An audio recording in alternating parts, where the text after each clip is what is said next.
Xbox Record This is a podcast celebrating all things gaming, food, and the good old days. Hosted by three BFFs, Daddy Diwali, Chipotle Bear, and BubbleBoy and Seven. This is Cortana. And remember, don't make a girl a promise if you know you can't keep it. As always, Spartans, see you online.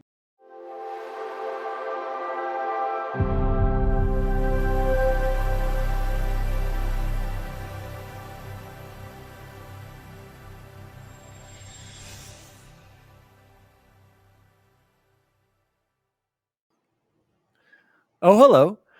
Daddy Diwali here, and welcome to Xbox Record This, episode 67. Joining me, or my name is Daddy Diwali, and joining me as always is the assistant to the co-host, Chipotle Bear. Chipotle Bear, how are you, my friend? If I'm being honest, I am incredibly tired right now. It has been a crazy long week at work. However, I'll be honest, every time I sit down and chat with you fellas, I feel rejuvenated. I will say one tiny hiccup I had for myself this week, you probably didn't notice. None of our viewers would notice, but I am not wearing my normal headphones. Anybody of you recognize these bad boys? You know what these are? Those are the original Xbox headphones. They're the original headphones ones. because I left mine at work. We were doing filming, and I use them as like my monitoring headphones, and I had to run to a meeting, and I just forgot them. And when I sat down to record, I was like, oh my God. I thought I was going to have like AirPod things hanging, like the old wires, but thankfully I have these. They're working great. Nice. So otherwise, I'm doing great, man. Happy to be here with you guys. How are you doing, buddy? Same thing. This was awful. First week back with the kids, and my new office. The one positive chance is I'm right next to Sandra. One negative, it is chaos being in the front office. Yeah, it is chaos being there in general, but then being in one in Aurora, I've learned, is insane. Like I don't even want to tell you what I saw today. Just depressing, sad caca. It is not good. My office is literally right there in the front, and I believe every minute of it. Oh my gosh, Chance, it's bad. So joining us is always the assistant to the co-host, who's probably just as exhausted as me. And by the way, Chance, I don't know, this commute, man, going back to full in person and driving, dude, commute's killing me, and you have to feel the same way. BubbleBoy and Seven. Yeah, I am genuinely happy to be here. There were multiple times this week I was like, oh, but our warm-up's gonna be so good. I can't wait. That got me through the day. Oh, the warm-up, or the opener. What do we call it? I forget. Warm-up / opener. I agree. Yeah, we had first day of kids back, and man, how come my little sound waves aren't going like you guys' are? They are on my end. You're fine. Also, Dan, did you notice that Chance has a brand new camera and a boom arm for his mic? Look at this guy moving up in the world. I did not notice the camera, but I mean, that's just because Zencastr doesn't really upgrade it. But congratulations. I'm liking the background. I almost think it should be just tilted a little bit more towards you, but you want your background, I see. And I can fix that a little bit later, and especially for tonight, I wanted to have I see it there, requested right Seinfeld Lego set. Of course, it has to be there. You're right. That has to be front and center. We're it's more important than me, I think. Honestly, I think the viewers would rather see that. So good point. Yeah, we'll figure it out. I had every intention. Literally, I got the camera. What camera did you get? A Logitech? Nexigo. I don't know, something from China. It looks good, man. It's working. It's working. Yeah, it looks good. I got that and the boom arm. Very nice. Literally, like right after we recorded last week, and every night I've been like, oh, I can't wait to go set it up, and then just it's that's first week back, so yes, that's what it's like. Every kid on the planet, I think, needed a schedule changed in the last week. Yep, that's going to be our week this week. I'm with you, buddy. And then they all changed their minds about their schedule change. Shocker. So, and then after that, they found out that schedule change that they had to have screwed up their lunchtime. And it's just, boy. Just chaos. People working in education and listening will understand right now. It's just madness. It really is. In the beginning of the year, it's just so crazy busy for everybody, and it's just very stressful. But anyway, real quick before we get to the opener, I have a quick question for you. Just real quick, do your kids make hearts with their hands to you guys? Do you know what I'm talking about? Like where they say "I love you" and they make a heart with their hands. Yeah. just like Chance is doing right there. How does Cora do it? Like my children? Or are you talking about the kids at school? No, your children, not I your was like, kids kids at school. I was like, what the? Not your students, your children. I don't Does know. Grayson or Brookie or Maddie do that for you, Dan? I've Do they never make seen hearts them to you? do that. No. So Scarlet, we always do this. That's my heart right there, right? We put the thumbs together and the 4 fingers together. That's a heart. Scarlet does it with 2 front fingers, like that. That is psycho shit right there. Dude, I was like, don't be throwing up gang signs, baby. You got to do it like the right way. Like that. Wow. You know what I mean? That is crazy. Wow. That is no. Okay, No. sorry. I didn't mean to digress. Onto the shout outs. We don't make symbols. We just say I love you. I love you. We just say it. I don't. Oh, we do both. I We're don't all do- about the love. I don't do this. I don't even know how you did. Anyway, moving on from that random warm-up question from Chipotle Bear. Moving on to shout-outs. And boys, we've got people were writing into us this week, so let's jump right into some serious shout-out. Huge XRT shout-out to Claire Fowney, who wrote into the XRT Gmail. This one was super quick. All she wanted to say was, y'all, what happened with Top Gun? I asked for organization. I received not chaos, I guess just math issues. Anyway, Boom. Roasted. glad Warlock won. So huge shout out. You're right. We had a little bit of trouble there, but to be fair, let's just remember where that trouble started with somebody's certain list that he got a little confused. Yep. Yeah, BubbleBoy. Don't blame us, Claire. Blame one person. But we got through it. Yeah, that's entirely my fault. I'm sorry, but we got the job done at the end, and I think we came to the right answer. Did we? I mean, I'm hoping. I think we did for Warlock and Hangman, but I'm wondering about the other ones. But it's already done. We can't go back. XRT.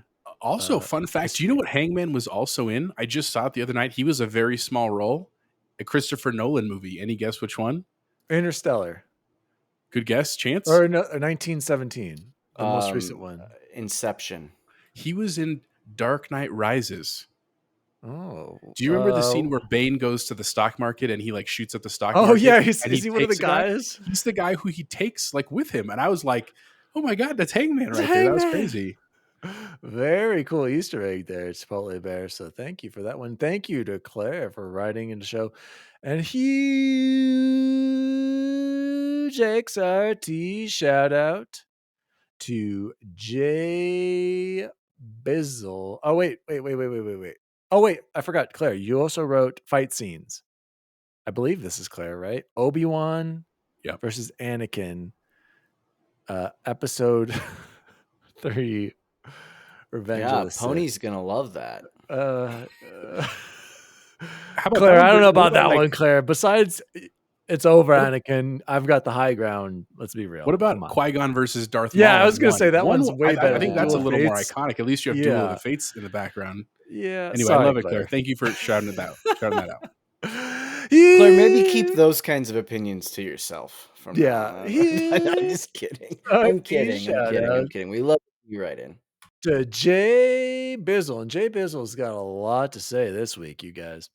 First, he wrote on YouTube, great top 5 this week, fellas. Though I think you missed some real banger slangers. Here are a couple fight scenes that stand out to me, not in any order. Danny Glover, Mel Gibson, and Jet Li in Lethal Weapon 4 was amazing. The last fight in Blood and Bone with Michael J. White, or Jai, I don't even know who that is, Jbiz. It's very well choreographed. And all fight scene from the Transporter movie with Jason Statham are legit. Keep up the good work, fellas. And good luck. Has anyone heard of Michael J. White or Is it I feel like I've heard that name, but I can't place I don't even know what with it. Blood and Bone is, Jbizzle. And to be honest, I haven't seen a single Transporter movie, and I don't feel like I'm missing out on much. Oh my goodness, he is Oh jacked. yeah, it's the Transporter. The first one's good. Yeah. Oh, you know who he is? He was Spawn in the original Spawn movie.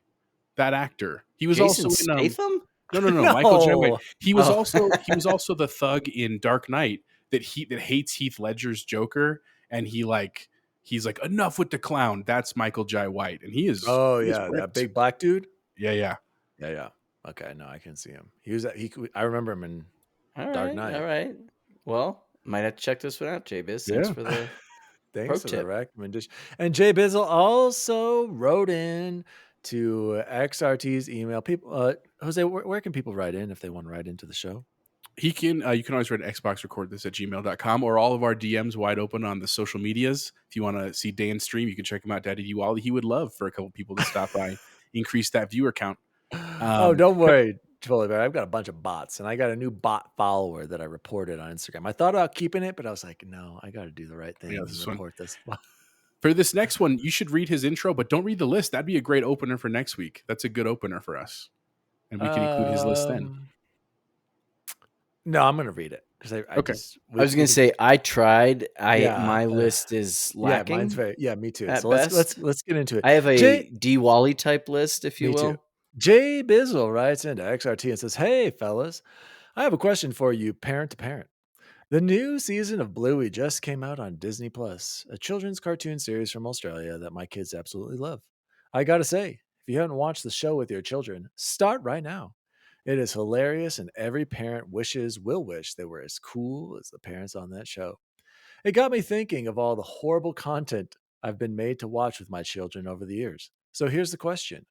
What are the top 5 worst children's shows, movies, content creators you've had to watch since becoming dads? Here are mine. Number 5, Lanky Box on YouTube. Very annoying content. Number 4, Kailu. I'm just letting you know right now, Jbiz, haven't heard of either of these. He is the most whiny child, and I can't stand his laugh. Number 3, New Blippy. I can't say that I hated the original Blippy. Hi, kids, it's me, Blippy. But the new Blippy, yes, there are 2 versions out there right now, is even worse. Number 2, Teletubbies. What can you say that is good about this show? Absolutely nothing. And number 1, the worst, The Wiggles. This is old school. My 2 oldest girls never got into the show, but my youngest son, Nixon, found this show one day on YouTube Kids. I hate this show so much that I told him that I would take his tablet away from him for 2 days if he ever watched the show again. He cried to mommy, and now I'm the bad guy who made my kid cry. And he still keeps watching that awful show. Can't wait to hear your list. Have a great week. Jbizzle002. P.S. Yep, still playing Elden Ring. And just an update on that, you guys. Jbizzle is approaching 666 devil hours on Elden Ring hours played. Again, 666 hours played in Elden Ring. So huge shout out to Jbizzle for that accomplishment. And Jbiz, don't worry, I make my kids cry all the time, so don't feel that bad. As far as the shows go, the worst things my kids literally will watch 2 things, and I try to get them to watch others, and this is all they watch. Dinosaur, what is it?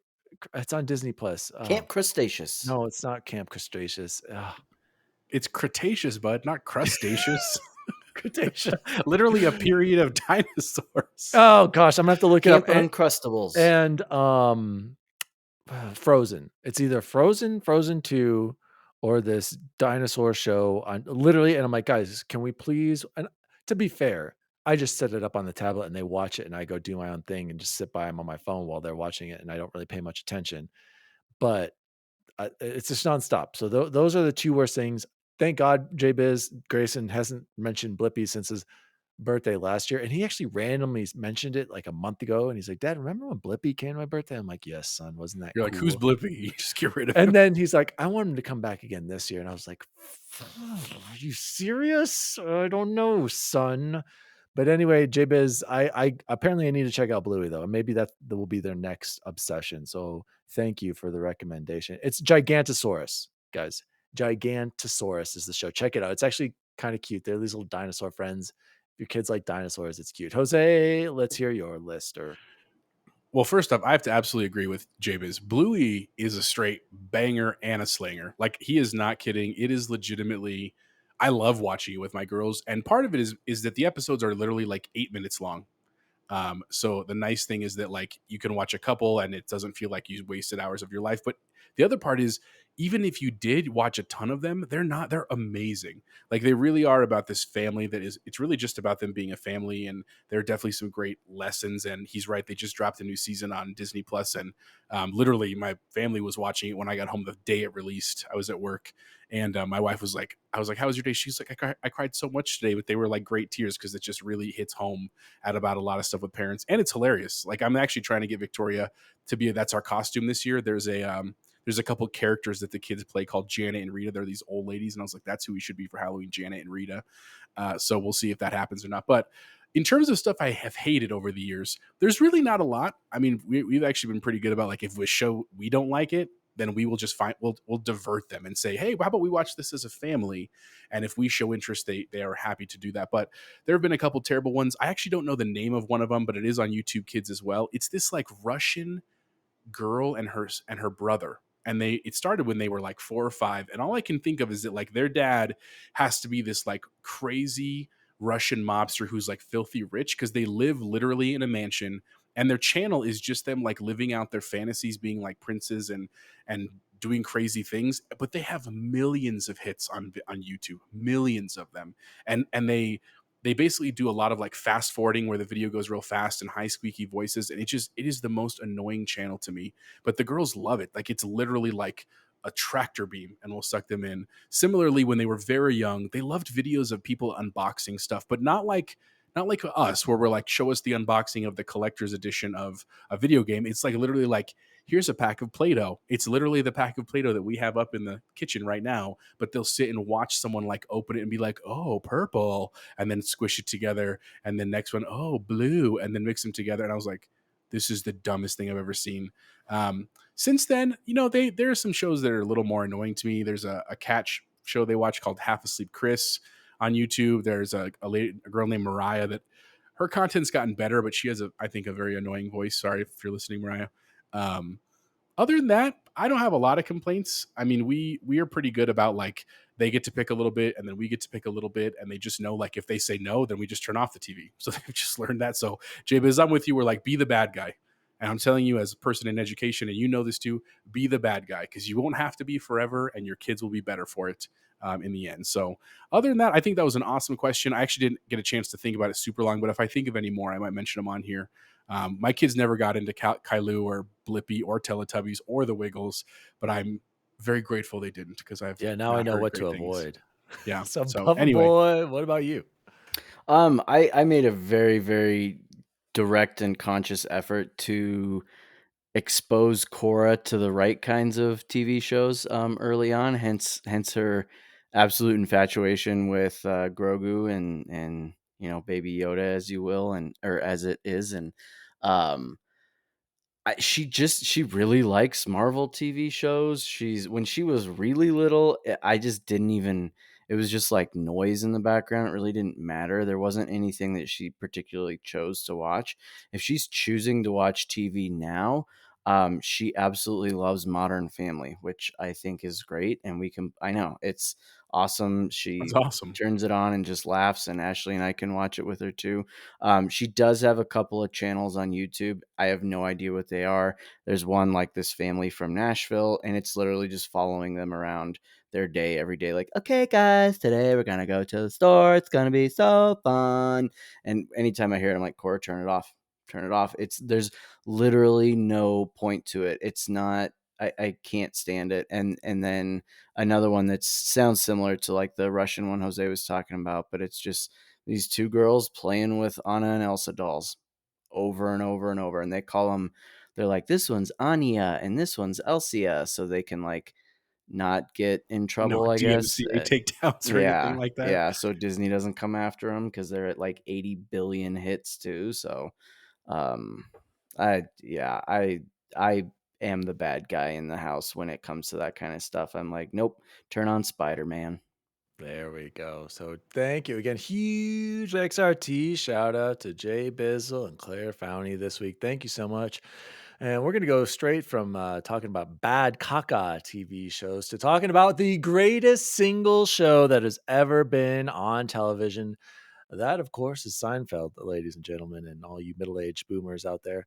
Uh, Chance, set us up with the warm-up slash Yeah. opener of the week. Oh man, I had so much fun with this one, and the reason that I was thinking about Seinfeld, like I said, we were watching Modern Family, and we're almost done watching it from the first episode all the way up through what is it, season 10 or season 11, and so we were talking about like what's the next show we want to watch with Cora. That's not that, I mean, Modern Family is certainly on ABC, but there's some adult themes to it. But so we were like Seinfeld, absolutely. Like, hopefully, I don't think she'll like it nearly as much because there's not as much children type stuff in it. But we'll try it and see.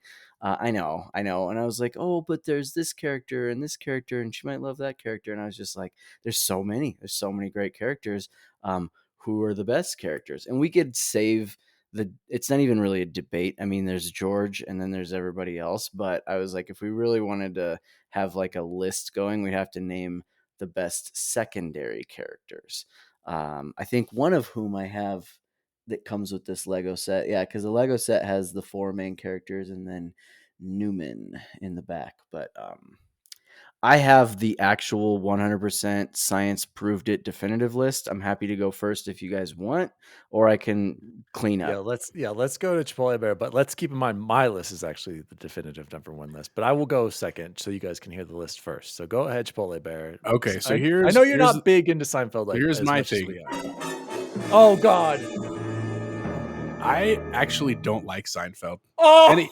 Okay, no, stop. Hold on. I am officially muting Chipotle Bear. He is banned from the show. I'm getting rid of him. Why? We need applications for new. Chipotle Bear is banned. So here's why. Hang on, and I'll get you, Chiz. It's not that I hate Seinfeld, right? It's not. I get it. I do. I think Jerry Seinfeld. Spoiler alert, and just heartbreak alert. Heartbreak alert. How about that? That's why I played the Dun Dun Dun song. When I was a kid, the only reason I watched Seinfeld... You got to save that noise, Jose, after you say, I don't like Seinfeld. Then you play that noise. That would have been a banger. Double fired, but continue. I'll add it to the list. We're at 27. Well, the church store called, and they're running out of you. Is that when I was a kid and I watched it, I was watching it because I wanted to watch The Simpsons, which came afterwards, right? And so as a kid, it was more of like, come on, finish this dang show so I can go watch The Simpsons. And so I just never really got it as a kid. And then it just wasn't what we watched like in college. And as an adult, it's just not what I watched. Here's the thing. I've been telling myself, much like Chance just said, I really should go back and watch it. There is a lot of cultural capital. Obviously it ran for a long time. It is a huge, like I said, cultural thing. Like I owe it to the world and to our fans and to the cast to watch it. So it is on my list, but I wanted to be very honest. I don't like to lie to you guys or the audience that I just didn't know it that well. That being said, I do have a list. No, hold on. I gotta interrupt. Chance, do we even let him say a list? Yes. I don't feel like that's... You get to make your list with like 2 names that aren't even done. You need to do your homework, but I'm going to read my list.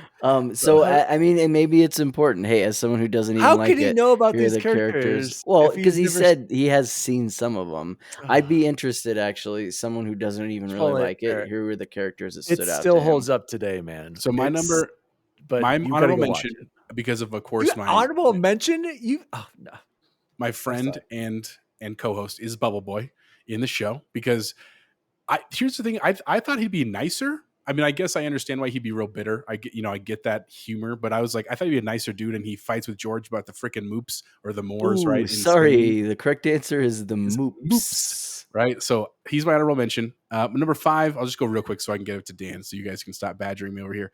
Number 5, Peterman. Right, he's a classic one-upper. Right, he's Elaine's boss. Sorry, not Lorraine. Number 4, Soup Nazi, classic character that everybody knows. Right, no soup for you. Number 3, the Frogger Machine. I made that a character because that was an awesome episode. Even when they did top-down view, even I was not wrong. All right, that was pretty wrong. Number 2 for me, of course, was Newman. Newman is a classic character, right? He was obviously, I also loved him in Jurassic Park and that kind of stuff. And then, of course, my number 1 actually was Frank Costanza, because he is amazing, right? Like his humor is actually really funny. Like I love him as a dad character in that as well. Even though I didn't watch the whole show, I still appreciate him. So I know it's a quick list. You can make as much fun of me as you want, but I'm not going to lie to you. And I still did my homework, Dan. All right. Thank you for participating, Chipotle Bear. I will give you that. you are demoted. You are now the assistant to the co-host, and Chance is the assistant to the co-host. You need to go watch Seinfeld. Fatality is right. Come back when you're done watching. Actually, just leave right now and go watch it. Let's get to Daddy Duwali's XRT official ranking of the Seinfeld side. What did we call it?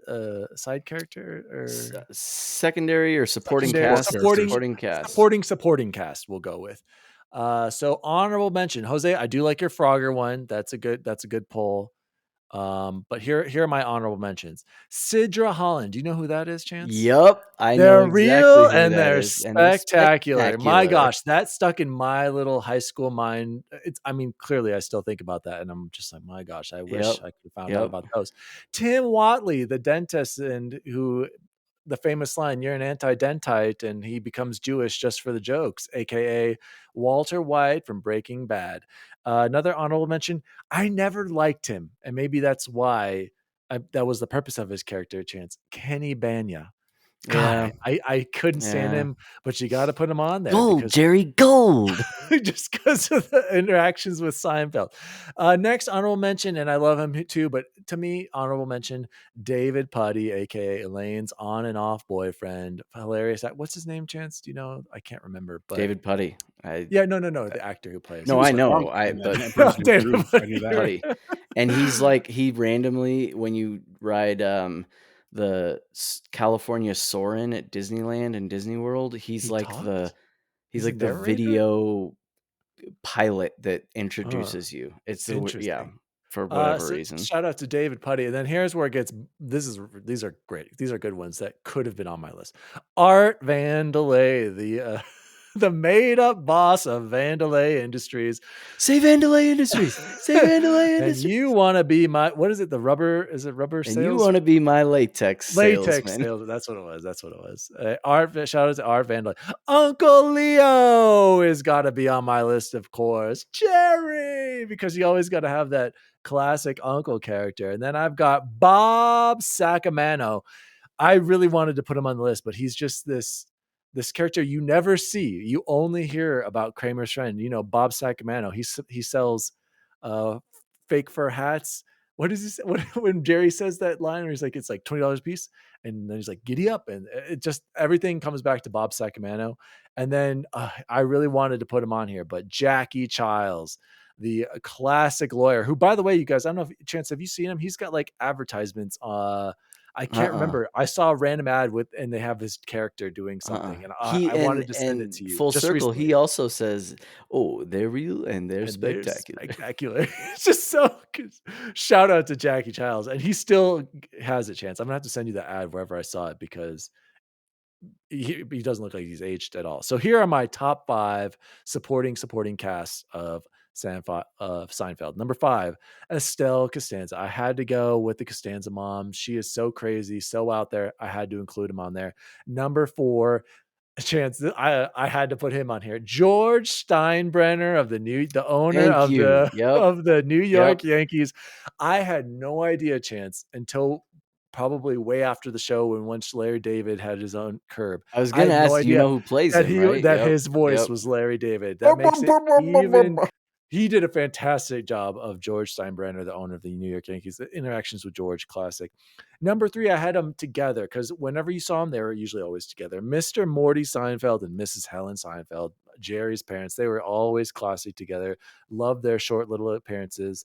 Number 2, and to me, these two could be number 1, but this is just how I numbered it. I had Frank Costanza. Everyone loves Jerry Stiller, Festivus. But to me, when I think of a secondary character who always came in and just the interaction between him and Jerry. Hello, Newman. Hello, Jerry. Newman, number 1 on the best supporting characters of Seinfeld. Just a classic psycho mailman, always getting into hijinks with Kramer and fighting with Jerry. Newman, number 1. BubbleBoy, let's hear your defense. I love it. Yeah, no, that was great. I love it. And I love that you had like 83 honorable mentions because it's almost impossible.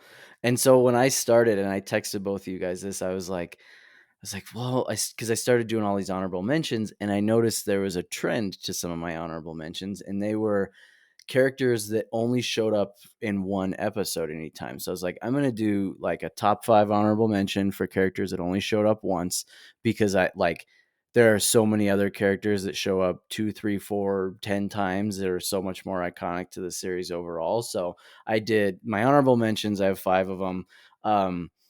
Tony the Cool Guy. Do you remember the other nickname for Tony the Cool Guy? He's a mimbo. He's a male mimbo. Oh yeah.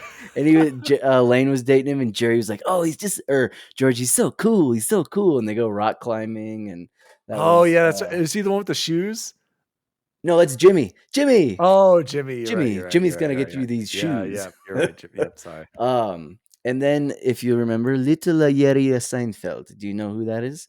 Little Yeti.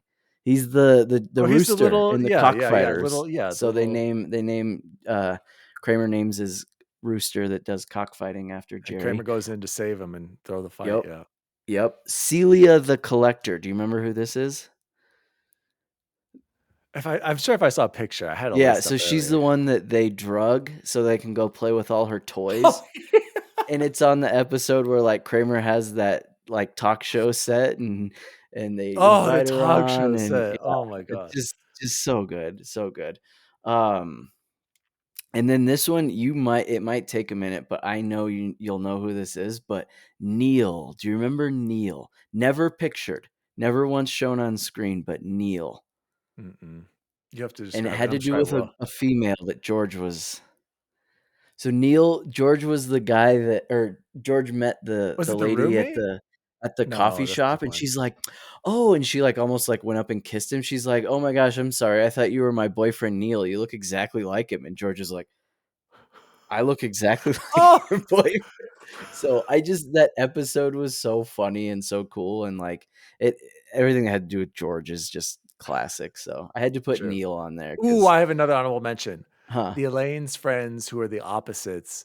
I almost put a couple of them on there. Like all 3 of them. Yeah, Elaine's new Jerry and Kramer and George. Sorry. Yep. And then, of course, Jose said it, I had to do BubbleBoy, another character who you never actually see on screen, because he is my namesake, that my wife calls me every once in a while because I'm afraid to go outside because I'm allergic to everything, it seems like. So BubbleBoy was my top honorable mention. All right, now the real stuff. And I think, actually, I do have some different ones on here. So my number 5, it's I kind of combined them because I couldn't choose.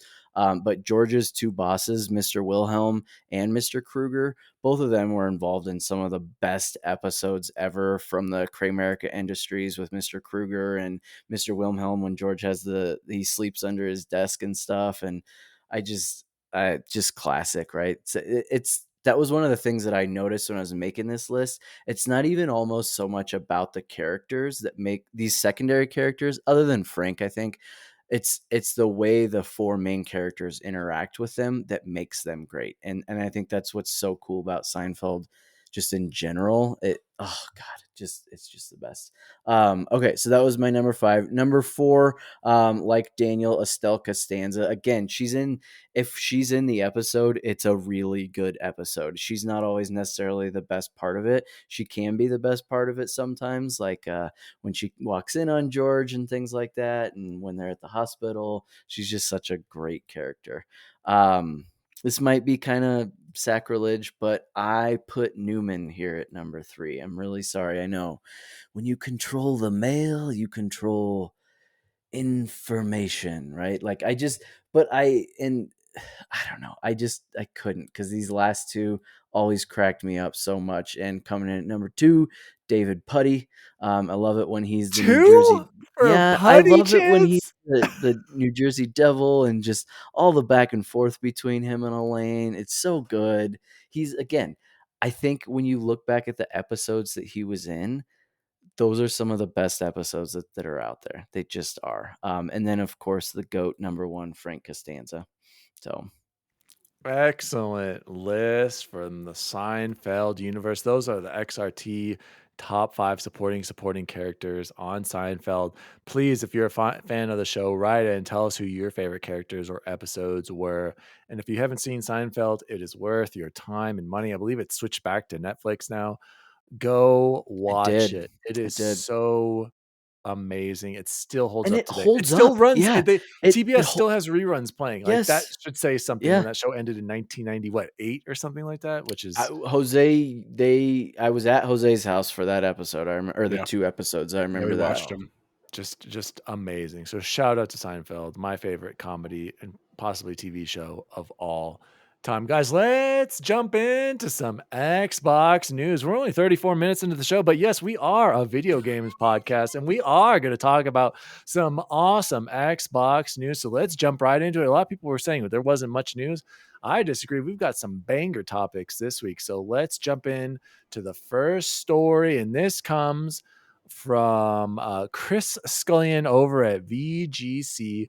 Microsoft refutes Sony's claims that its Activision acquisition is anti-competitive. Strap in, you guys. I'm going to read a little bit because I think this is all incredibly interesting and I love it. And it just proves that Daddy D. Wally was right when we were talking about this last week. This is the official response from Microsoft.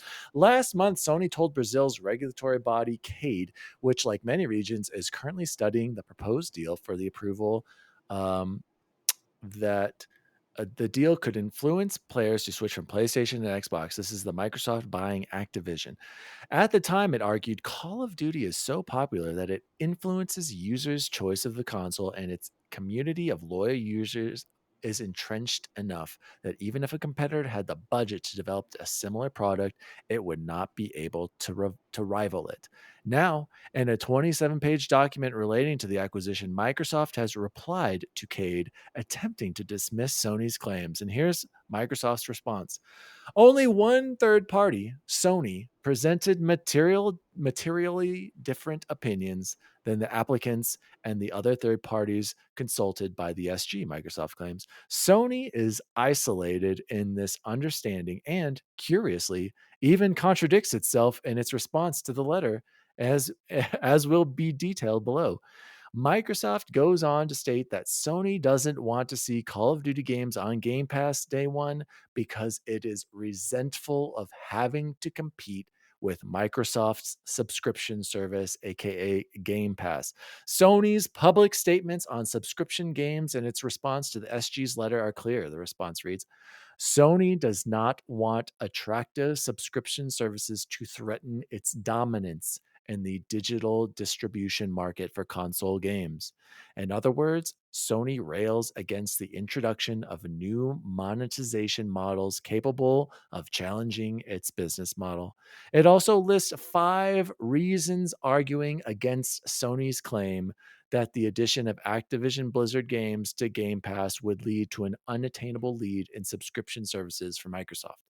According to Microsoft, this claim is wrong because 1, it's not part of Microsoft's strategy to remove content from players, and COD will still be on PlayStation as a paid title. 2, data shows that players see subscription services as only one way to pay for games. I'm sick of hearing this from Colin over on Sacred Symbols. I got to call you out, Colin. You're always saying people don't buy games on Xbox. They only play for Game Pass. That is false. I, in fact, have been buying more games because of Game Pass.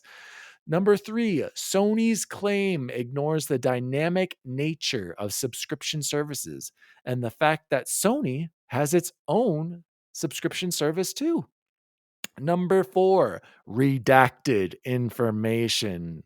Redacted.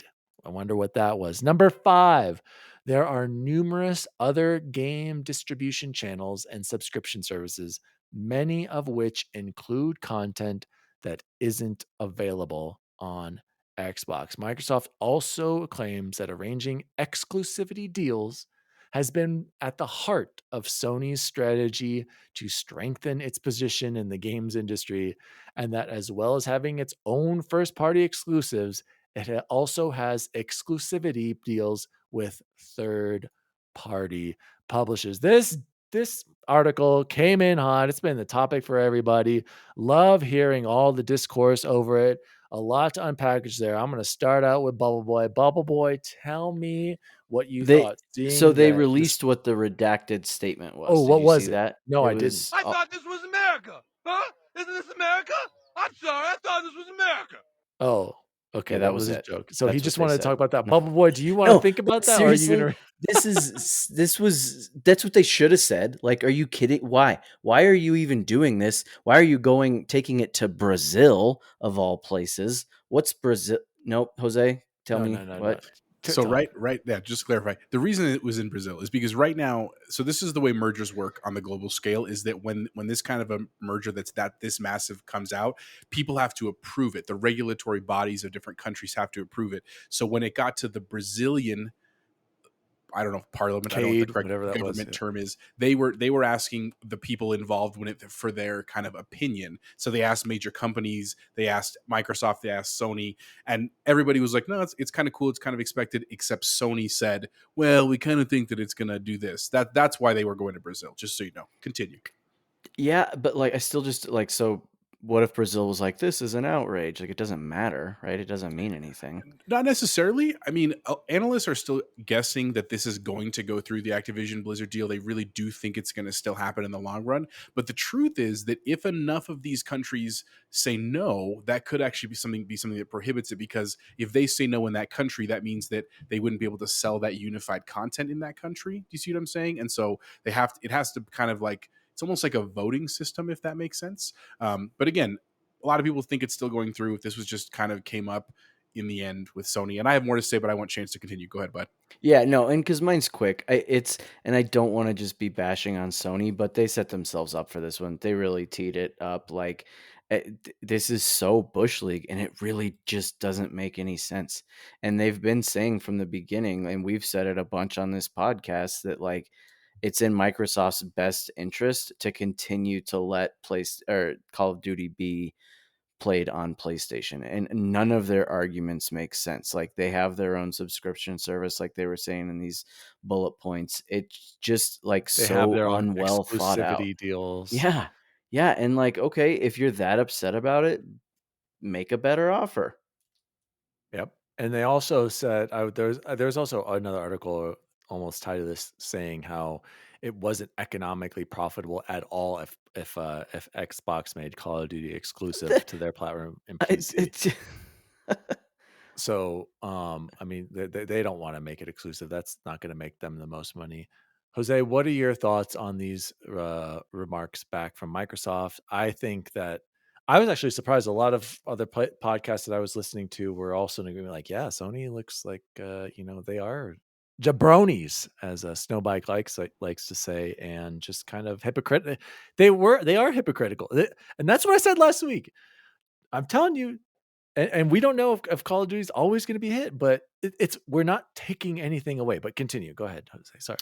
No, I don't have a lot to add. I think I hope this doesn't continue is what I want to start with. I get that Sony made the claim, Xbox refuted. I kind of wish Xbox didn't. I wish they had just kind of taken the high road of like, say what you want, man, but we're going to keep moving forward. But why not, Jose? Why can't Xbox be like, shut the boop, boop, boop Yeah, at up some and, point they know have what? I get to. it. Like, I get why they did it. That's just what I would do. I'd take the high road. But anyway, and I do want to point out, like, oh gosh, who was saying this? It might have been Chris Reagan on Sacred Symbols. He was saying, look at how Microsoft even worded it, saying, you guys are the dominant leaders in the market, in the digital marketplace, and they're basically saying, Sony, you guys are number one. You guys sell the most digital games when it comes to consoles. What is wrong with us trying to be more competitive and giving consumers more options? So I think how they worded it is very impressive. Obviously, Microsoft had a chance to do a good response, but sorry, go ahead. Sure. No, you're good. I mean, so I get why they did it. I just don't want this to become like a catty conversation. I don't think that's productive. I don't think that helps the gaming space, right? Like I think Sony had their chance to kind of say no when this first started. I think again, it's weird that this is coming out like almost a year later as this merger goes on, this acquisition. The other thing I would say is that when I want to know what that redacted information is. Like, that's just interesting that there was clearly redacted information. To me, that points to things like Phil Spencer having probably like conversations with Jim Ryan, or maybe not Phil, but like someone on each side saying like, hey, here's some information you need to know. We're not going to put it out to the public, but just because there's just stuff we don't know. Yeah. And then the other thing that I thought was very interesting, because I fully agree that here, look, this has been a strategy for literally every game developing studio since the dawn of time. Like, that's what you do. You try to get people on your side so that you have an attractive system. I mean, that's what happened in Insomniac. Like, we would have loved to keep Insomniac. I would have loved to see a Sunset Overdrive 2, but they went to PlayStation, and that's a bummer for people that own the Xbox. But I'm also happy that people, like, they've made Spider-Man a super dope game, right? The last thing I will just mention, I do think is interesting at the very end of this article. I didn't know this piece of it.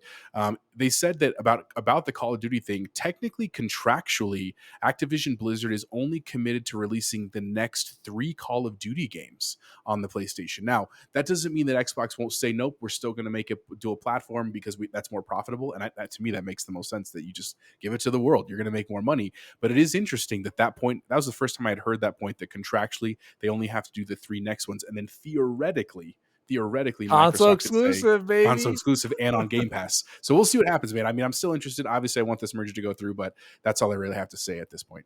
Yeah, and I don't think we need to talk about it anymore. I agree. These are statements that both Microsoft and Sony, of course, are going to say, but I do feel like Sony is being a little hypocritical.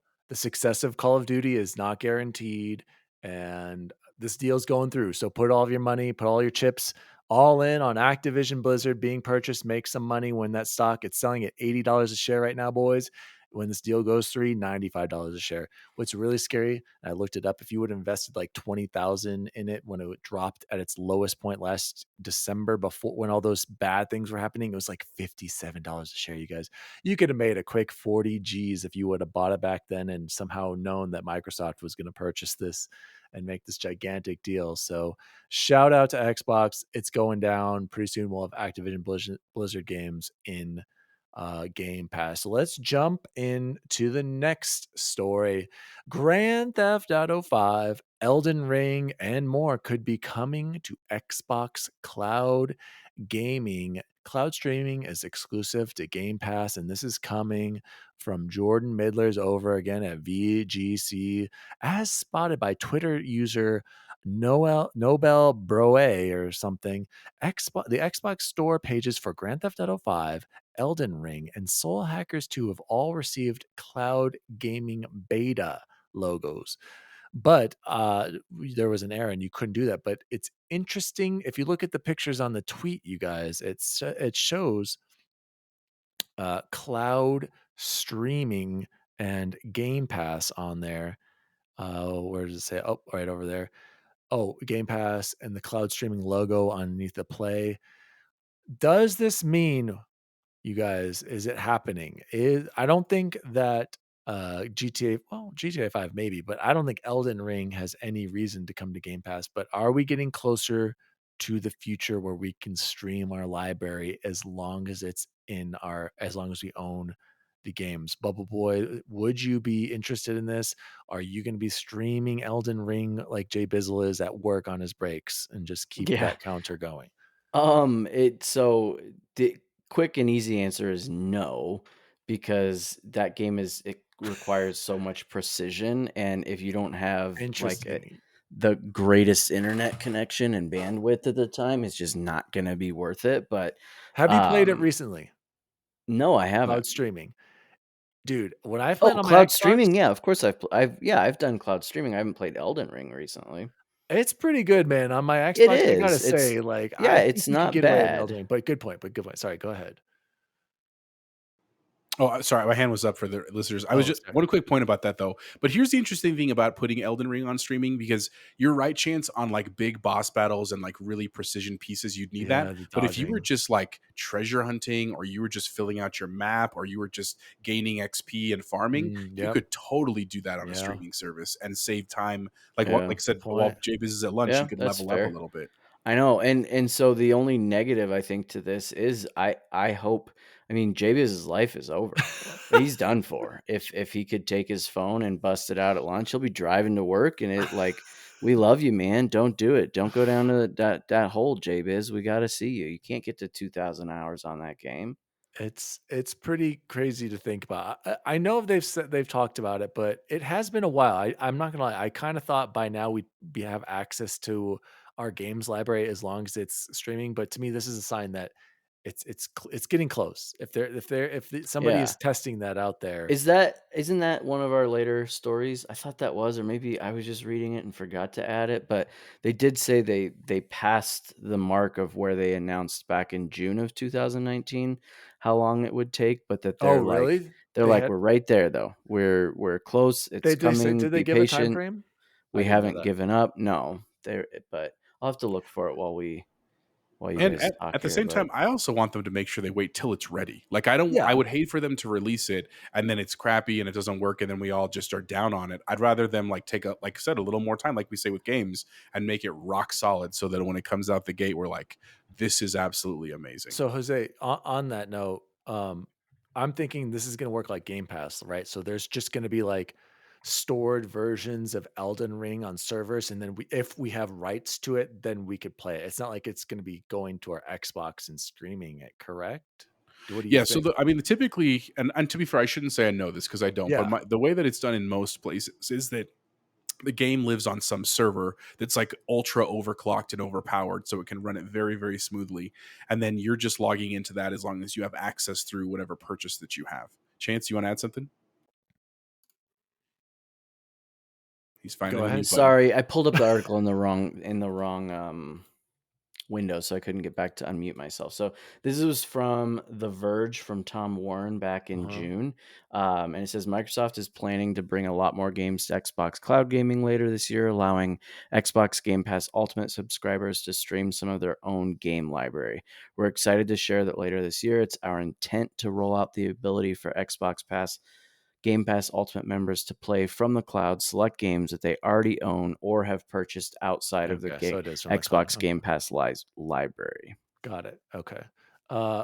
Jose, would you've tried this? Have you tried it at work at all, or you did it on your phone? I think you said, but also, do you think any of these games could be coming to Game Pass? Maybe not Elden Ring, but Grand Theft Auto 5 was on Game Pass at one point already. Yeah. So I wouldn't be surprised if that was actually. I mean, here's the thing about Elden Ring, and it's what's crazy to it is that remember, it came out in February, and it was literally a worldwide phenomenon. A lot of people still argue that it is. However, I would have to believe when you look at people playing it, most of the people that were going to buy it and play it have done so already, right? Like I can't imagine there is just a massive glut of people that are still waiting to buy and play Elden Ring for the first time. There might be a lot of people that have started it and Good haven't point. finished it, right? Like I know Clear to Square hasn't. Obviously, we know Jbizzle is on his 17th run through it. You know what I'm saying? But the great many of us have already done that, and so I think that it wouldn't be I don't think it's out of the realm of possibility that it's coming to Game Pass, right? Like,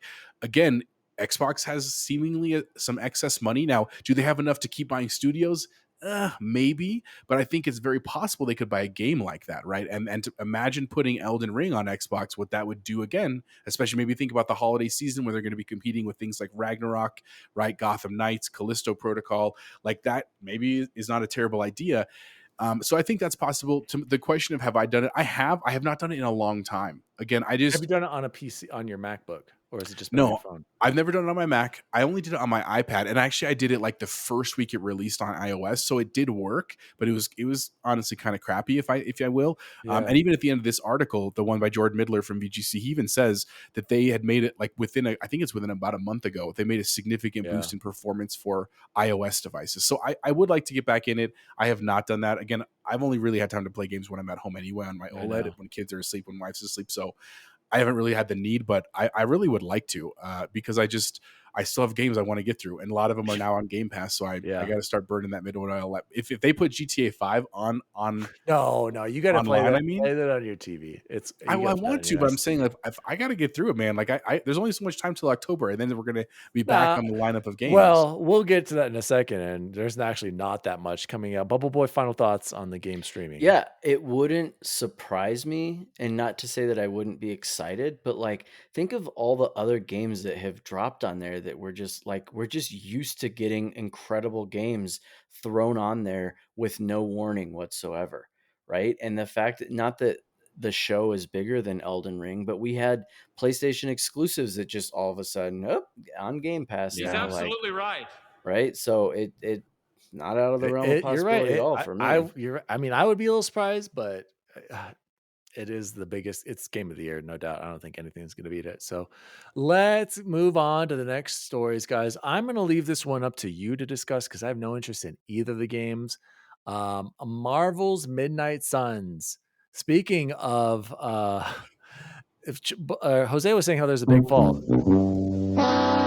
And Hogwarts Legacy, they have both been delayed. Hogwarts was delayed just this morning. Either of you, please talk about if you have any interest in these games, or are we? This is just the reality we live in. Game delays are happening. But Jose, you were saying there's a lot of games coming out in the fall. No, now it's just Gotham Knights, Call of Duty, and God of War. There are. If Starfield could have And stayed, Callisto Protocol.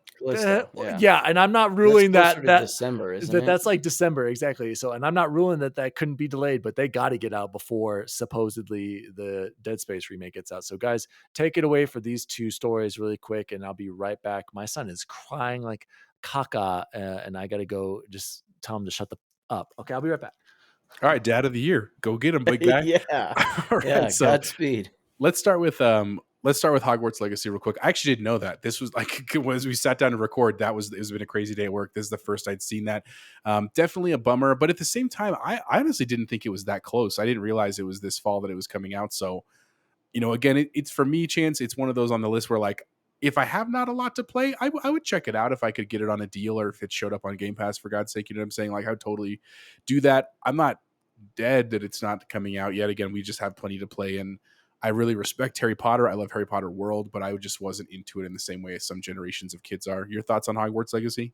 Yeah, same as kind of like we talked about last week, that it just I love the universe and the realm that they made, and it just doesn't seem to compel me. And I think maybe because I haven't personally watched a ton of the footage, but the little bit that I have seen, it just didn't jump out to me as being anything special.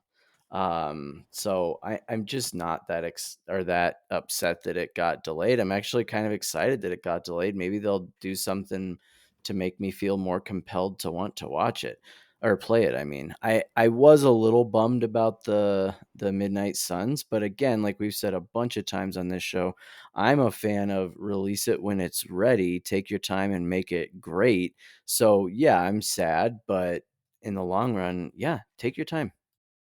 Yeah, I just gotta say real quick. Go ahead. I'm back, everyone. He passed out, but apparently he's been crying for the past 30 minutes. Poor guy. This is concerning because 2023 is super packed, and this is crazy. But you were going to play these two anyway. I know I'm not going to play it, but I'm just saying people who were planning on playing that, and then Redfall, Starfield, New Forza, like just for Xbox alone, potentially February, March, April, May.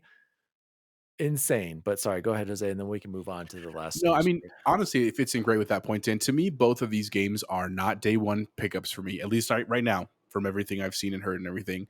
They're going to have to come out and show me that they're really amazing, and then I'll pick them up at some other point. So really, it doesn't affect my lineup with like Starfield and Redfall and those other ones.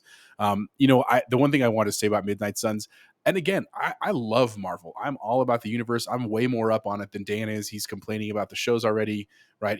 I mean, like, I love Marvel stuff, but even I was like, we have still seen absolutely zero gameplay. Not even like, oh, we've seen a little bit there. I'm talking zero. And this thing was set to come out in October. I was like, there's no way this is coming out. So when that news broke, I actually even tweeted on Dan on Twitter. I was like, I am literally, let me show you my shocked face.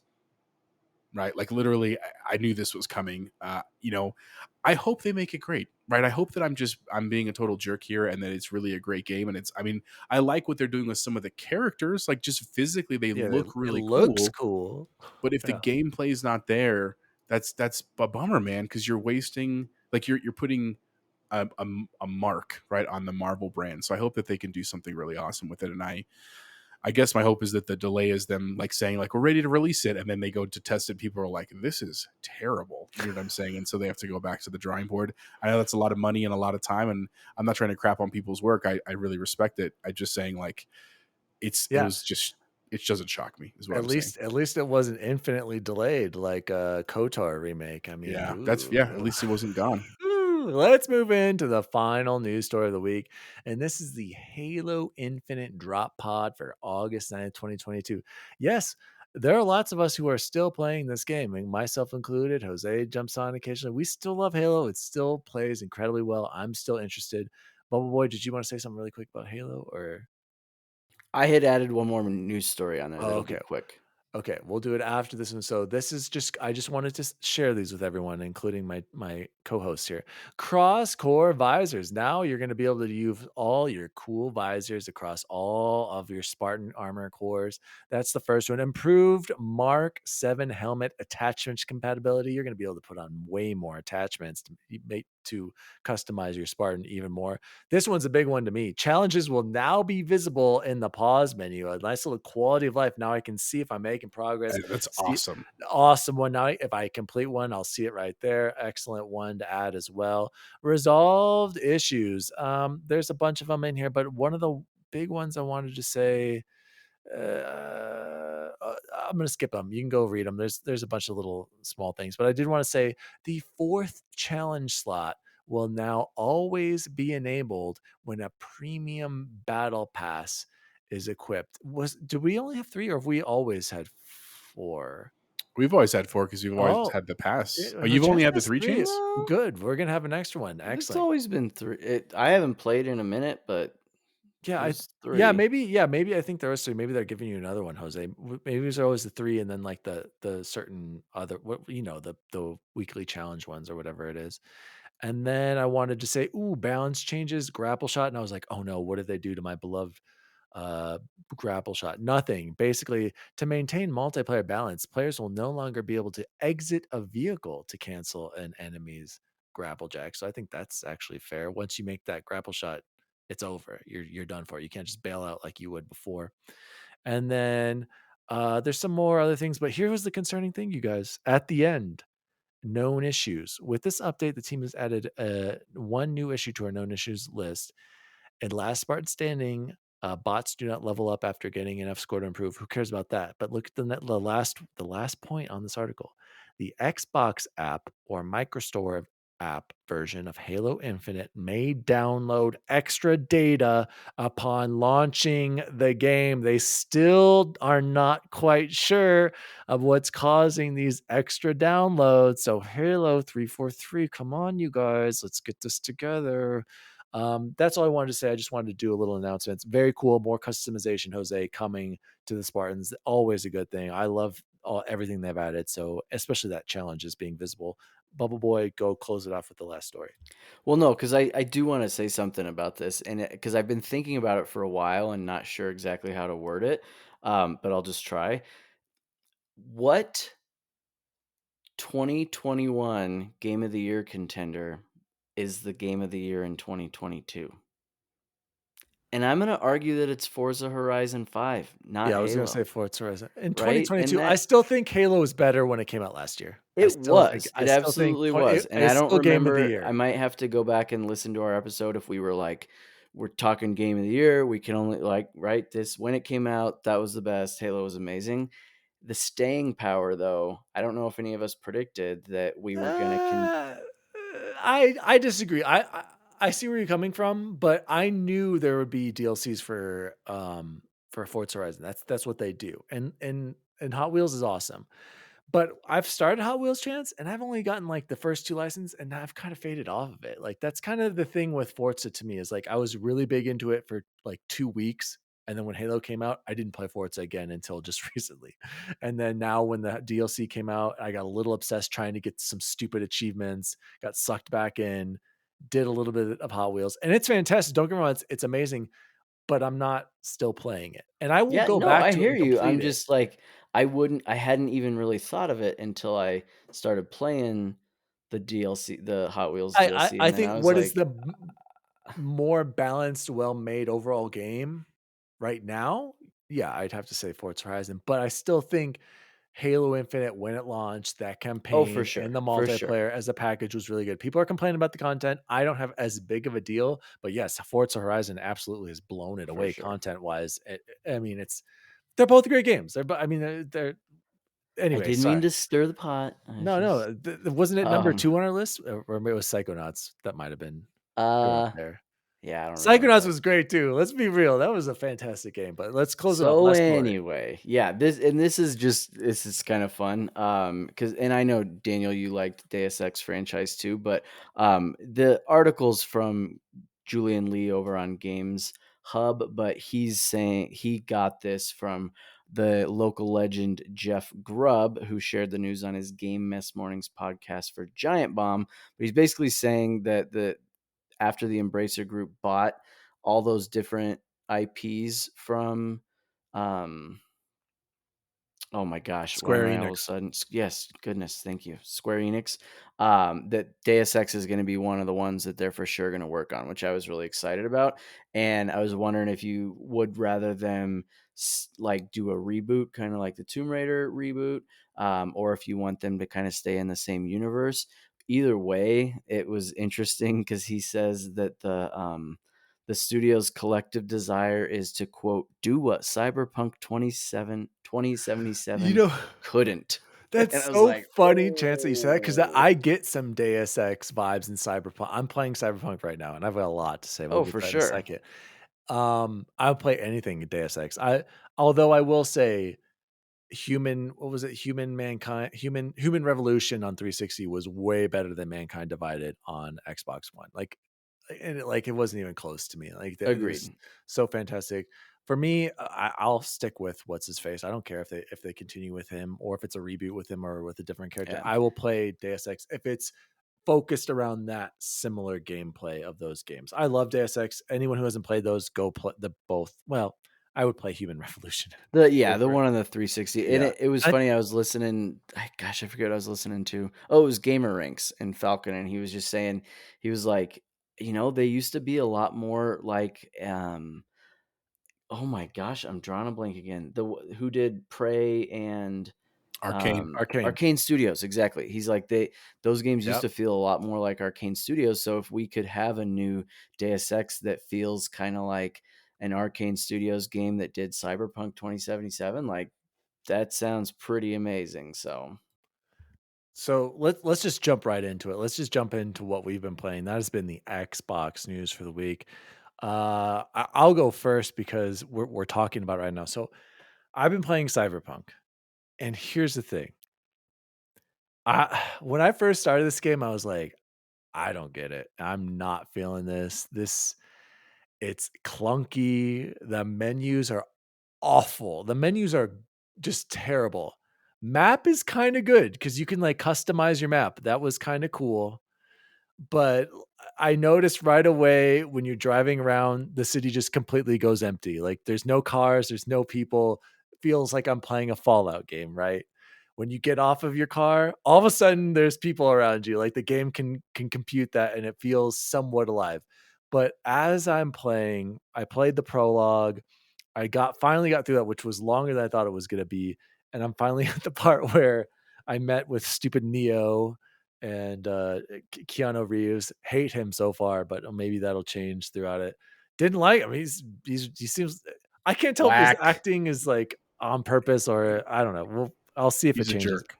Yeah, exactly. He was a jerk at first. And so I was like, I don't like it.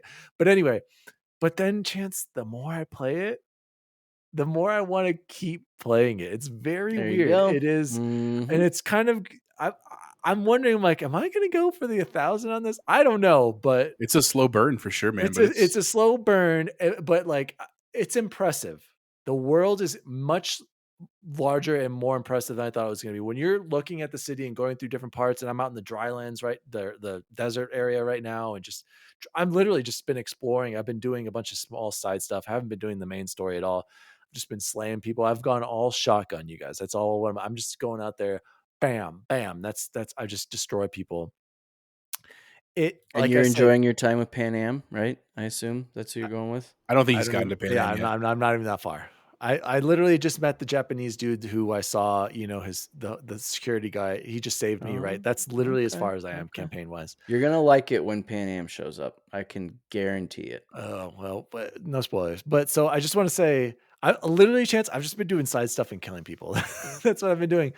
But eh, it's so weird because you can tell like they wanted to do so much, but they didn't quite hit it, it is clunky at times. I've had it crash on me maybe twice at the beginning, but I haven't had any issues since, which is weird. It crashed really during the prologue, and then it like I said, at times it feels like I'm playing Fallout because of how barren and empty it is. But at the same time, I'm kind of digging it because I like Fallout. And the Deus Ex, I can see the connections to that with some of the powers that you have. I haven't really, like I said, done much with all the, what is it, the cyber deck or what, all that stuff that you have. I haven't done too many of those, but the coolest thing I have, and I wish which this will make me love any game, is the double jump. Did you get that, Jose? Did you install that mod? Oh my gosh, game changer. I am literally just jumping roof to roof. It's like I'm playing a first person Crackdown because I'm just jumping on the rooftops in the city. Very cool. It opens up so much when you add that. And I'm like, this is fun. The gameplay of this game can be so fun at times. But then when I do the story stuff, Chance, I'm just sitting there just listening to some of the boring dialogue. You won't be when Pan Am shows up. So I don't know. It's right now I'm liking it more than I thought I would. And I'm glad I'm playing it, but I can see how it was just held back. They should have never, I can't imagine this running on a Xbox One or a PS4. I cannot imagine. Like it runs pretty well, actually. I'm quite impressed with it on Series X. When I play it on my Series S, I think it's 30 FPS, and I'm like, ooh, this is not good. It runs and it's fine, but I'm like, every game needs for next gen standard, it has to be 60 FPS. And even if it's on Series S, and that means you drop it down to 720p in upscale, fine, do that, but figure out a way to give me 60 FPS. I cannot do 30 FPS anymore. So by the way, if Starfield is 30 FPS, that's not going to be good, and I'm concerned about that. So I've been playing Cyberpunk. Have you gotten a katana yet? I gotta ask you. No, I just did the achievement, and I just was using a knife and just stabbing people just to get 100 when kills. you get a katana, use that for a little bit. I liked that a lot as a weapon. If you like the shotgun and just like in their face, it's a great because you don't have ammo. You just use it, which is and they're pretty. You can get some pretty strong ones. Okay. One thing I don't like though with the builds is how you can reset the yellow points, but you can't reset the cool or the. That's dumb. Like you should be able to do whatever and really experiment with your classes. So that's kind of a negative, but I just want to say I'm actually happy that I bought it for $30 and I'm enjoying it. But at the same time, CD Projekt Red, you should have never released this on previous gen. You should have taken your time, and this game would have been more liked and more respected if it came out in a better state. So that's enough for me on Cyberpunk. Yes, I can see the connections to Deus Ex. I am enjoying it, and I'm a little surprised. I did want to say, Chance, I also beat Cuphead. I did finish the Delicious Last Course DLC. Great time. Once I sat down and actually like applied myself, I actually beat it pretty easily. But I also had like, all the upgrades. And there was that one cheat where you can like get a wish and then you can have more hearts. So I saved up like perfectly. I didn't even realize it till the end. So I had plenty of health for like the last boss battles and stuff. I did want to say I was going to go for that one where you go through the parry, the king, the bonus area where you just have to parry everything. Yeah. But that's the one thing I didn't complete because I just got sick of it, Chance. That one like you didn't do any of them, or you no, didn't I did do all of them except for the god. We have to do them all. I just can't do that Yeah. dang horse, Chance. That stupid horse. He's the worst one, He's isn't the he? Because worst. every other He's one you the can do in like worst. 30 seconds. Exactly. And not that And they're easy, but exactly. they're quick. Oh that one my you just gosh. sit there waiting, waiting. And that's why I was like, more. I'm not going to waste my time. I was like, all right, I'm over it. Chance got it. I'm like, I'm not going to wait. There's this horse boss, Jose. Oh my gosh, the worst. And then the last thing I've been playing, you guys, and Jose is going to appreciate this. I went back and beat Resident Evil 6, you guys. No, that's the wrong drop. You want to know the right drop for that one? I was saying boo earns. BubbleBoy coming through. I was saying boo earns. Man, you guys, wow. It is incredible that Capcom went from how bad it is. Wait, right? Exactly. Okay. Yes. Okay. Went from Resident Evil 6 to Resident Evil 7. It is shocking. Talk about a comeback, right? It makes that game. Well, even remember, more there was impressive. a huge gap though between 6 and 7 because they clearly they needed it. Yeah, feedback of like you messed that's up how. big time. That's how you do it. That's how you. Yeah. Yeah, so I had originally bought this back like a year or two ago because I was like, that's the only one I haven't beat. And I did beat Leon's campaign and Chris's, and I was like, I can't do this anymore. There were still two more, and I was like, F this game. This Yeah, is it's terrible. Ada's, and who's the fourth one? It's Ada Jake. and some It's Jake. And Wesker, That's right. spoiler, it's Wesker's son, you guys. And so I went back and I was playing it co-op with this random person who played with me both nights. Shout out to I can't remember her name, It was but just she Pony with a different screen name. no, but it was hilarious. Guys, Resident Evil 6 is so bad. It is so bad. I cannot. Pony had the perfect description. Did I tell you guys this? Yeah, He's no, tell us. he said, I figured out what this game is. He's like, I figured out what it reminds me of. This is like a crappy arcade game that you would play at the movie theater. And he is absolutely right, you guys. It does seem like you are even on rails at points. There's even the helicopter Yeah, part. yeah. And you guys, even the way you interact and do like quick time things, it really does feel like a horrible, just god awful arcade Resident Evil game. And I don't know what they're thinking, but here's the funny thing. All the Resident Evils were on sale. I went back and bought 5. I went back and bought 4. And I went back and bought 0. And I'm going to do them all because I those are the liked only 5, ones. dude. 5 was good, I thought, and 4 is obviously amazing. Well, Yeah, I but had I liked nothing. I Yeah, had nothing bad to say about 5. Yeah, and I've beaten all of these before, but I just wanted to kind of go through the Resident Evil. I'm on a Resident Evil kick after Village and RE3 remake and 2.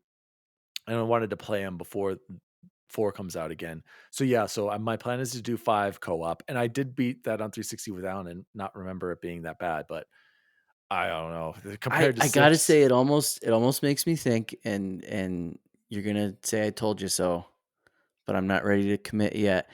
It almost makes me think, remembering how bad 6 was, that makes 7 better than incredible. 8 because of how. Oh, Oh, I've always loved 7's great. I dude, liked 8 exactly, more. Chance. Put it into context, Yes. that almost makes 7 better. I don't know. Exactly. And but here's the thing, it's made me appreciate 8 even more. 8 has climbed up on my list. I'm like, compared to all Good, these others, I'm good. like, it's clearly RE2 remake.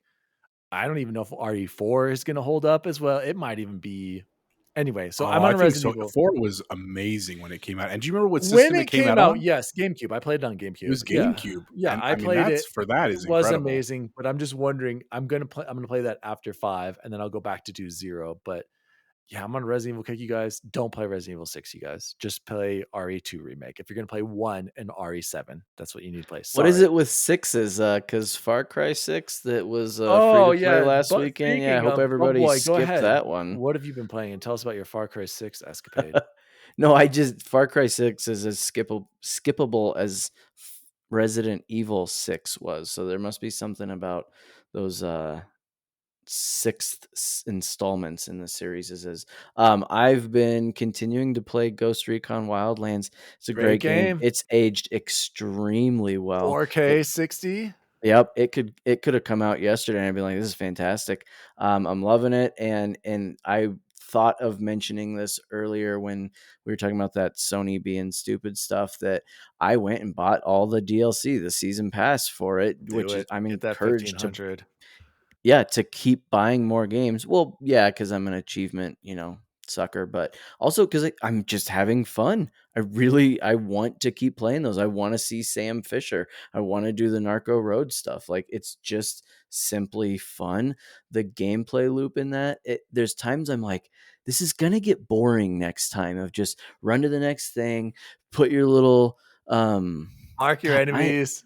yeah, the why? UAV. It's been a long week. I can't think of any words. Your drone, right? Yeah, mark the enemies, and that sync shot will not ever get old, period. It just does not. And Yeah, that's the game where your AI is really good in that they're game. fantastic. Yeah. And I want to play with another person. Like, I still Yeah, haven't. hit me up. I need to install it. I got to get in there. You should, because maybe that could be our first XRT plays. That's a pipe dream that we're never going to do, but it's just fun. And so that I intended to have as dusk falls review, but each time, because it's been a long week, each time I've actually had a minute to play, I'm like, I'm gonna go take out some Sicarios. Great. I was going to point that out. Yeah, that I saw a lot of people were jumping into Wildlands. I think Bacon even jumped in, and Snelling commented, "Why is everybody playing Yeah, Wildlands?" how do you not? And it's Because it's a so great fun game. customizing your character. Like there's Oh the yeah, you're right. The options for that customization. are Oh, incredible. And now that I mean, I remember when it first came out and I was playing it, there was a ton.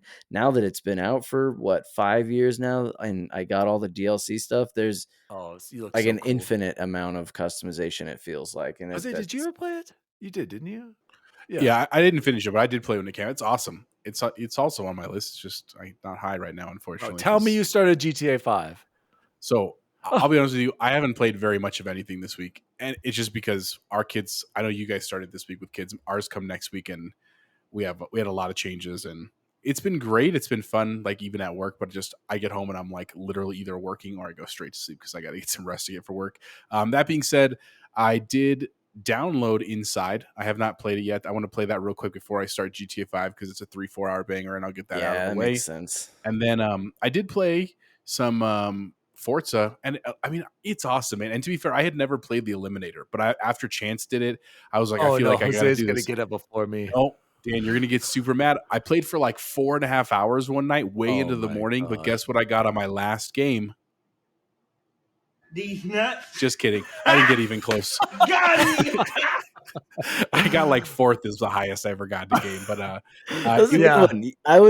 That was a good one. I know. I believe me, I would have loved to get that chicken dinner and been able to say, guess what I did? Because that'd be the only time I've ever had a better gaming thing than you. But anyway, it is a really cool game, man. I think I'm to you at the point where I'm going to take a break from Forza. Like I got to almost the last licensing thing on Oh the wow, you're Hot way Wheels ahead of thing. me. So I'm in the S-Class cars, and I had a lot of fun. I genuinely did. Yeah, there you go, chicken dinner. Yeah, okay, we get it. But no, man, I now that school's kind of coming down, I'm like I said, that's my plan. That's my only thing on the docket until October. So I'm going to get through Inside, and then of course I'll jump back into Halo whenever the team's on and that kind of stuff. Hearing good things about Forge. Yeah, so we'll see, And man. co-op. Other than that, just can I start transition over to movies? Can we talk about what we've been watching real quick? Let's save it. It's Jeez, getting we've been late. saving it for it. We've been pushing fine. this We can do it segment next off week. for it. No, for weeks now. we hadn't talked about what we've been playing. We didn't talk about last week. I wanted That's to do fair. what we've been playing Right, this week. 120. And yeah, exactly. We're pushing it. I don't want to rush through it because I have a lot to say about Ted Lasso too. So Okay, let me just say this real quick though. Before next week, if any of you have not watched Prey and you have I Hulu, haven't go seen watch Prey before next week. Are you talking about- Amazing. I've been hearing that. Is it? Oh my God. Would Ashley like it at all? I don't know. I don't want to say anything. We'll save it for the show. But if you're interested, all I should say is go watch How it. long is it? Is it like a 2-hour movie or is Yeah, it it's like probably a show? 2 hours. It's probably 2 hours. Okay. If you or your family is in, you got to like Native American it stuff. spooky? No, it's not scary at all. It's just I'm not gonna say anything else. Allie's I'm gonna not save gonna- it. I know. I've heard 'Cause- good things. Did you see my tweet? I tweeted at Joseph. I said, "Yeah, Prey was game of the year for me." in Yeah, I did see that. 2017." That was I hilarious. was like, But he was also talking about the Hulu movie, and I know man, he was. I know. That's. I know. So, Okay, yeah. I'll do that for you, Jose. I will try to watch that so we can get. By the way, I still haven't gotten through Stranger Things, but Jose, I did want to ask you I'm so excited to hear your thoughts about Grand Theft Auto 5 because even that game, which came out in 2013, feels so much more alive compared to Cyberpunk, and I'm so interested to hear okay. what you think of that world compared to Cyberpunk's world, because I'd really love to hear it coming from somebody who hasn't played Grand Theft Auto and just coming off of Cyberpunk, how you compare the two games. So I'm so Okay. excited for you to play. Please try to get to Grand Theft Auto 5. I will. I'll try to get started at least by next week. I promise Please. you. All right. It's worth your time so much. So, guys, let's close the show like we always do with the best food we had this week. I will go first, you guys. We picked up some Domino's pizza, and again, it's just so good. Every time we get it, it's phenomenal. We got some pizzas yesterday.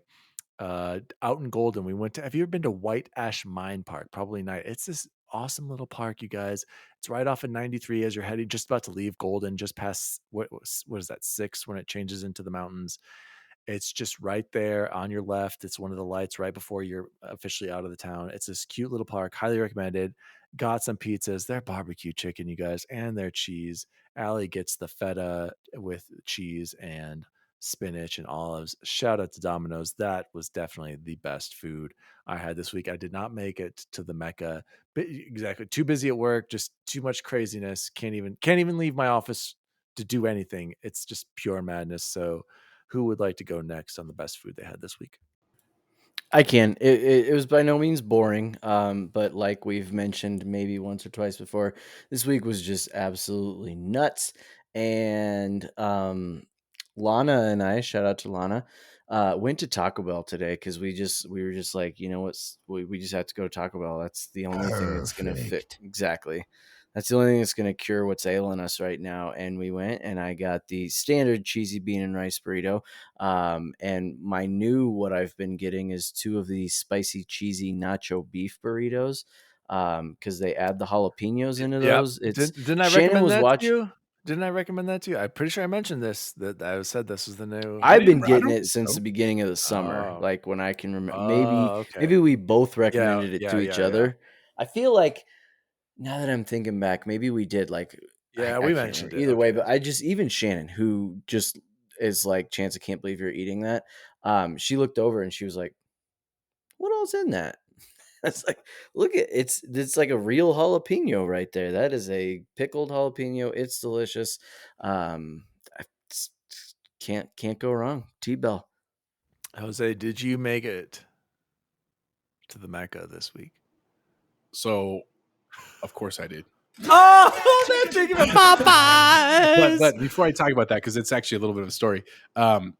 A side note, we had Indian tacos the other night at my mother-in-law's house. If you didn't know that, it's basically like a big deep fried like pita bread, and then you put like beans and meat and lettuce and cheese and stuff on it, and it's so good, man. I mean, it's terrible for you because it's just deep fried like dough basically, but man, it was so good.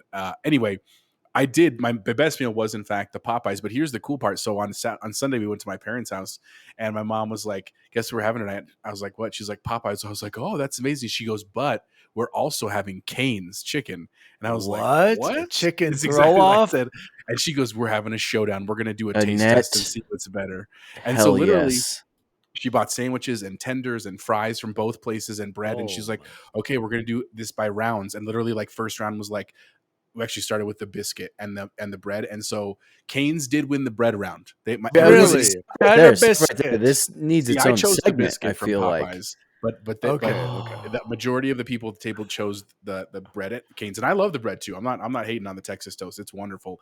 But then we tried the Wait, tenders. time out. Is the Texas? Were you dipping the Texas toast in the sauce, or did it Nope. have to be straight?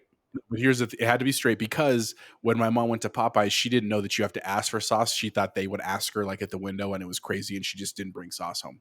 So we just did the straight items. So the bread one for Canes, and then Popeyes cleaned house in every other category. They won on the fries, they won on the tenders, they won Dang. on the sandwiches. I mean, I was definitely leading that pack. I'll be honest. I was like, I just love Popeyes, and I'm not hating on Canes. Canes I think is good too, but just like you just can't top the GOAT. So I got to add 2 to our count for the sandwich count. We're officially at 54 sandwiches as a team. Good job, boys. And man, it was a lot of fun. Like I was like, man, I should do that more. Like that's just a fun thing to do. Is like to like talk about the It's food genius. and stuff. And Genius. so Annette, if I know you're a huge fan of the show. Listening, incredible idea. Shout out to Annette. yeah, so if you want to do a fun thing with your kids, or if your wife will tolerate it, your whole family, like that was actually a really fun thing to do. Like, I'll take care of dinner, honey. We're gonna do a little show off, and you could even make little scorecards, make it a whole event, man. I recommend it to Ooh. all the listeners out there. Let us know how it goes. Let us know if you think I was wrong about the Popeyes or the bread No, you're for right. Canes, and we'll go from there. Jose, I gotta ask, where is Cane's nearby? There's one at Bellevue and Watts now, right across from where that firehouse is, and Noodles, and like by Oh, okay, yeah. I by know what you're talking about. what's the Mexican restaurant that's not very good but everyone goes to over here? Hacienda, Colorado. That one. Yeah, I know. I agree. It's not. I know it's not good. I don't. I couldn't get it. And so Shenanigans? wait. I gotta ask. Did your mom go to both places and pick them up, or was it a coordinated? Hey, we're gonna go here and here, and then bring them back so they're both. She went to both places, and she went to Popeyes first, so it came back a little. And bit it was. nice. Oh my gosh! Oh, So yeah. it was Still at a the king. disadvantage. Oh my! On freshness, shout out, huge XRT shout out to Annette, and also a huge XRT shout out to Popeyes. Please Somebody said, chicken for Popeyes. That sponsor money, guys. This has been Xbox Record This, episode 67. My name is Daddy Diwali. You can follow me at Daddy Diwali across all social media. You can follow the show at Xbox Record This as well. You can write in at xboxrecordthis@gmail.com. I just sent out shout out to Trish. She heard about the show, a coworker of Chance and I. Shout out to Trish Bailey. Hopefully, maybe you checked out the website and you're listening to this right now. Chipotle Bear, where can people find you? You can find me on Twitter, Chipotle_bear, on Instagram at Chipotle Bear. You can also probably find me at the local animal shelter where I'm going to go donate this cat that's meowing over here. Shut that cat up. Otherwise, yeah, give us a shout out, guys. We love chatting with the fans. Thank you to Jbizzle and Claire for writing in this week. Glad you're both doing well. And BubbleBoy, where can people find you? At the drive-thru for Raising Cane's and Popeyes tomorrow, because that's the most fantastic idea I've ever heard of, Annette, and I have to do it tomorrow. So, as always, chicken lovers, see you online. See you online. See you online. see you online. Get down! Adam, get down!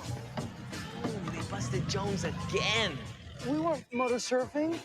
Yeah, right. You know, just once, I'd like to be wrong. This freaking cat ruined it over here. Surfing. We were moto surfing.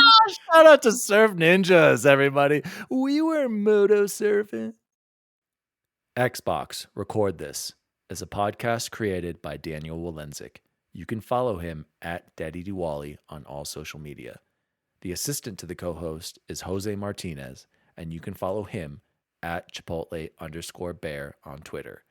The assistant to the co-host is Chance Siegel, and you can follow him at BubbleBoy7. You can follow the show at Xbox Record This on all social media. If you'd like to find out more about the show, visit xboxrecordthis.com.